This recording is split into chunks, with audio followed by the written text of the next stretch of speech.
जय हिंद दोस्तों, मैं आकाश आप सबों का अपने रेलवे आकाश यूट्यूब चैनल में स्वागत करता हूं। तो कैसे हैं आप लोग? आशा है कि आप लोग सब बढ़िया होंगे और स्वस्थ होंगे और अपने तैयारी को लगातार आप लोग बेहतर कर रहे होंगे। तो आज के इस वीडियो में, आज हमारी संडे थी और आज हमारी रेस्ट थी, तो आज हम बाहर घूमने आए हैं। तो फिलहाल मैं अपने रेलवे स्टेशन के बाहर बैठा हूँ और आज आप लोगों को मिलाने वाला हूँ एक ऐसे शख्स से जो हमारे रूम पार्टनर हैं और वो भी रेलवे में जॉब कर रहे हैं, यानी कि एक रेलवे एम्प्लॉय से आपको मिलाने वाला हूँ। तो चलिए जानते हैं इनके बारे में और इनके जॉब के बारे में और ये करते क्या हैं। तो ये हैं हमारे रूम पार्टनर, तो जिनके बारे में हम बता रहे थे यही हैं। तो सर, आपका नाम क्या है? मेरा नाम नयन है भाई। और सर, आप अभी फ़िलहाल किस स्टेशन में हैं? मैं रेलवे स्टेशन में हूँ जो चेन्नई जोन के अंतर्गत आती है। तो सर, आपका अभी जो डिपार्टमेंट है, आप किस डिपार्टमेंट से हैं? भाई मैं ट्रैक्शन डिस्ट्रीब्यूशन डिपार्टमेंट जो इलेक्ट्रिकल डिपार्टमेंट के अंतर्गत आता है, उसी में कार्यरत हूँ। चलिए सर, आपकी ज्वाइनिंग कब हुई थी, क्या आप हमारे दर्शकों को बता सकते हैं? हमारी ज्वाइनिंग जो है वो 6 जुलाई 2023 को हुई थी, जहाँ तक हमको याद है। 6 जुलाई 2023 में इनका हुआ था। तो मतलब कि फ़िलहाल देखा जाए तो भाई साहब का 2 साल कंप्लीट हो चुका है। भाई साहब 2 साल से रेलवे के साथ जुड़े हुए हैं। तो इन 2 सालों में सर जो आपने एक्सपीरियंस किया इन रेलवे में, तो वो हम आपसे जानना चाहते हैं। और हमारे बहुत सारे दोस्त, मेरे भाई जो हैं हमारे इस यूट्यूब चैनल से जुड़े हुए हैं, तो उन लोग का भी सपना है कि हम रेलवे की तैयारी कर रहे हैं और रेलवे में आना चाहते हैं। तो वो जानना चाहते हैं क्या हमारे लिए रेलवे सही है और रेलवे में आने से हमें क्या क्या प्रॉफिट होगा और कौन कौन सी दुविधाएं का सामना करना पड़ेगा। क्योंकि हम लोग जो है, तो जैसे कि हम लोग यहाँ पे साउथ साइड काम कर रहे हैं, तो हमें बहुत सारी दुविधाएं फेस करनी पड़ती है। जैसे कि लैंग्वेज का हो गया, या तो जो अपने डिपार्टमेंट में ही जो नए लोग हैं, नए लोग क्या मतलब यहाँ के लोग हैं, लोकल लोग हैं, तो उनसे कम्युनिकेशन कैसे करते हैं आप।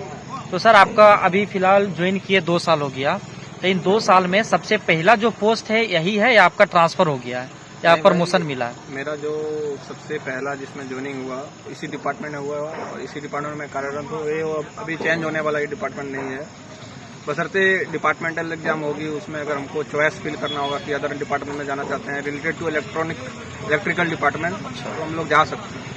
अच्छा, मतलब कि आप इसी स्टेशन यानी अरियलूर में ही आप अरियलूर में ही एटलीस्ट 5 इयर्स तक इधर ही स्टे करना पड़ेगा। अच्छा, 5 साल के बाद आपकी अगर ट्रांसफर होती है तो दूसरी जगह होती है। 1 वे ट्रांसफर रिक्वेस्ट लगा सकते हैं हम लोग। जैसे ऑप्शन आता है 5 इयर्स लेटर, वो ऑटोमेटिक ओपन हो जाएगा, HRMS के थ्रू से हम लोग कर सकते हैं। अच्छा, तो आपकी ड्यूटी टाइमिंग क्या होती है? सर, ड्यूटी टाइमिंग जो हम लोगों का होता है वो mostly 9 o'clock morning to evening 5 o'clock तक हो रहती है। अच्छा, मतलब ये जनरल ड्यूटी है? जनरल ड्यूटी है, जनरल ड्यूटी है।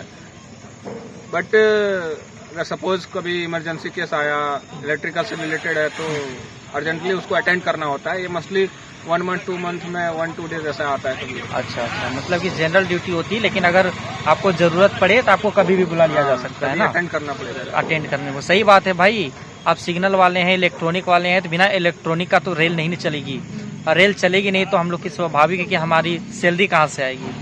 तो सही बात है। तो भाई साहब का 2 साल का एक्सपीरियंस रहा। सर, आप अपने जब जहाँ जाते हैं, आप अपने गैंग में या अपने वहाँ, तो आप कैसा फील होता है? आपको लगता है कि हम ये काम करते हैं तो लोगों से कनेक्ट हो पाते हैं, जैसे कि अपने स्टाफ से? इलेक्ट्रिकल डिपार्टमेंट के अंतर्गत ट्रैक्शन डिस्ट्रीब्यूशन जो होती है, जो ओवरहेड इलेक्ट्रिफिकेशन होता है, जिसको OHE बोलते हैं हम लोग, जो इलेक्ट्रिकल लोग को करंट को कैच करती है, 25 kV उसको रिक्वायरमेंट्स होती है। तो जब भी हम लोग वर्क के लिए निकलते हैं बैच में, तो ऐसे नॉर्मल पावर सप्लाई इंस्टॉलेशन वगैरह होता है, उसको देख रेख करना होता है। मेंटेनेंस पर्पज से निकलते हैं, जिसका टेन्योर होता है 1 month 2 month 6 month में 1 टाइम्स उसको देखना है। तो सही है, जॉब प्रोफाइल सही है इसका। अच्छा, आपको यहाँ पे लोगों में कोई भेदभाव देखने को मिलती है, जैसे कि आप तमिल हो, हम हिंदी हैं, ऐसे करके कोई? नहीं, वो आउटसाइड में क्या चलता है उससे मतलब नहीं है, लेकिन अपने डिपार्टमेंट के जैसे लोग होते हैं या तो रेलवे कर्मचारी के अंतर्गत जितने आते हैं, सब फेमिलियर टाइप से रहते हैं। उसमें कोई मतभेद वो नहीं है कि ये लैंग्वेज वो लैंग्वेज, ये ऑल इज ओके।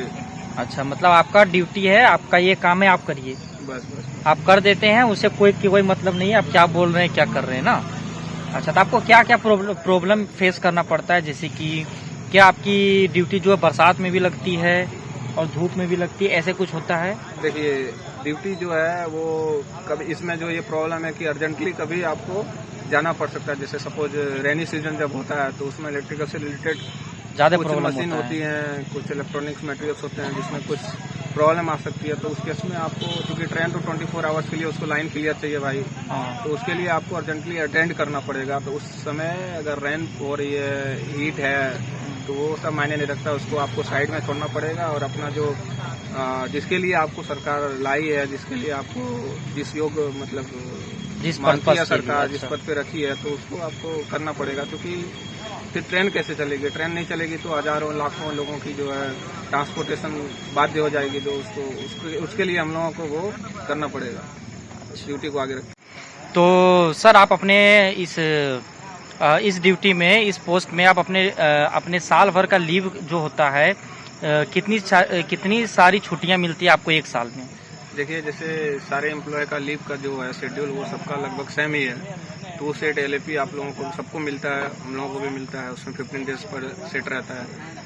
और CL है जो 10 डेज प्लस एक्स्ट्रा ड्यूटी में माने तो सपोज एक्स्ट्रा ड्यूटी अगर आप कर रहे हैं संडे को भी, जिस दिन आपका रेस्ट होता है, तो जैसे हम लोगों के लिए वो ज़्यादा प्रॉफिटेबल होता है। लोकल लोग उतना वो इंटरेस्टेड नहीं होता है। तो सपोज रिक्वेस्ट करके संडे का ड्यूटी लेते हैं, सपोज 2-4 महीना में हम लोग घर जाने वाले होते हैं, तो उस समय हम लोगों का वो ऐड हो जाता है लीव के साथ। सपोज CL ले रहे हैं तो उसके 2-3 डेज बिफोर उसमें हम लोग लगा सकते हैं। LAP ले रहे हैं तो उसके बिफोर लगा सकते हैं। वो CR जो होता है, एक रेस्ट के दिन हम लोग ड्यूटी करते हैं उसका। तो ऐसे कुल मिला जुला के NH वगैरह को कंबाइन करके देखिएगा तो 70 to 80 डेज हम लोगों का लीव, प्रॉपर लीव एक पर ईयर मिल जाती है। प्लस वो संडे रेस्ट जो आपका छोड़ करके, उसको छोड़ के। देखिए, मतलब कहने का अर्थ यही है कि 2 सेट LAP, मतलब हर एक LAP 15 दिन का होता है। आपको पहले 6 महीने में 15 दिन मिलता है और लास्ट के 6 महीने में 15 दिन, 30 दिन ऐसे मिलते हैं। और CL जो होता है कैजुअल लीव, वो 10 मिलते हैं। इधर से हो जाते हैं 40।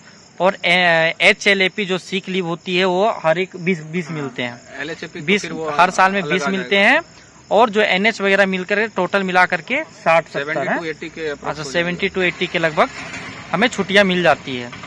अच्छी खासी छुट्टियां है। एक अस्थाई छुट्टी है, अस्थाई ड्यूटी है, कहीं एक जगह रहना है, कहीं हमें जाना नहीं है, तो हम अपने फैमिली के साथ इसमें बहुत अच्छे से रह सकते हैं। प्रॉपर टाइम मिलता है, प्रॉपर टाइम मिलता है। ड्यूटी के बाद आपको कहीं कुछ करना नहीं है और आप अपने फैमिली के साथ पूरे बढ़िया करना है। अगर साथ ही साथ आपको मेरा यही क्वेश्चन था सर आपके साथ, तो क्या हम इस जॉब के साथ क्या हम तैयारी भी अपना कंटिन्यू कर सकते हैं? हमें टाइम मिलता है? बिल्कुल बिल्कुल, बहुत सारा टाइम मिल जाता है। अगर आप लगनशील हैं अपने कार्य के प्रति, आप कुछ इंटरेस्टेड हैं अदर चीज करने के लिए, तो आपको एक प्रॉपर टाइम मिल जाएगा उस चीज को करने के लिए। तो सही समय मिलता है। इसमें कोई वो नहीं है कि 24 आवर, जैसे कुछ डिपार्टमेंट होते हैं जैसे पॉइंट्समैन वगैरह हो गए, उसमें जो होता है ड्यूटी आवर थोड़ा सा ज्यादा होता है, तो उसमें टाइम उतना नहीं मिल पाता। लेकिन इस सब डिपार्टमेंट में आपको टाइम का कोई वो नहीं है, आराम से टाइम मिलेगा, आप अलग तैयारी कर सकते हैं इजीली।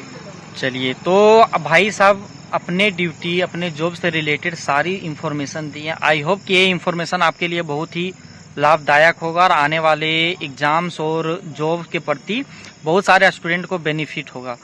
तो ये इन्फॉर्मेशन आपको कैसी लगी आप हमें कमेंट करके ज़रूर बताएं। और आपको कुछ भी जॉब से related other department, other post के बारे में जानना हो तो हमारे इस वीडियो में कमेंट करें।